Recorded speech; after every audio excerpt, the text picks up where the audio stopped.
ndiye ndifuna kuti panopo wina wache wakomweko zamketika kuti ayi mfuna kumuphe maiko uso la bajana mena ukambereramo iyo wangulankhula anzakewo ndikuponya ka audio mukalawo yamba kuimvera asatayika anthu amvera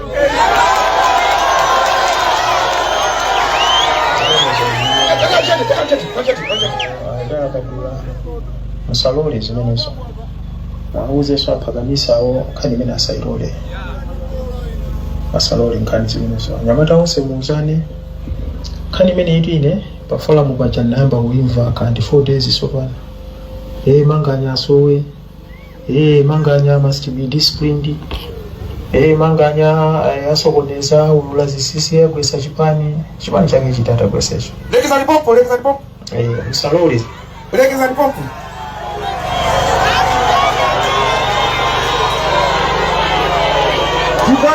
Tibane.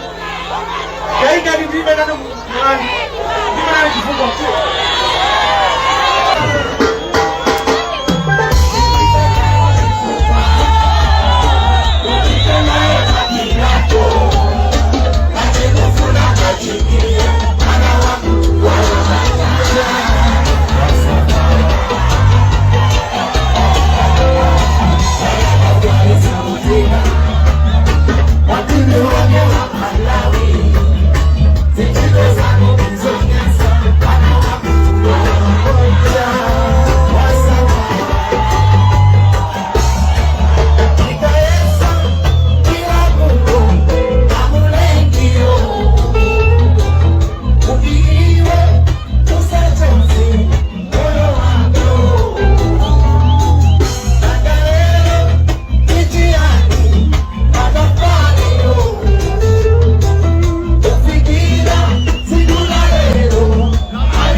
Ana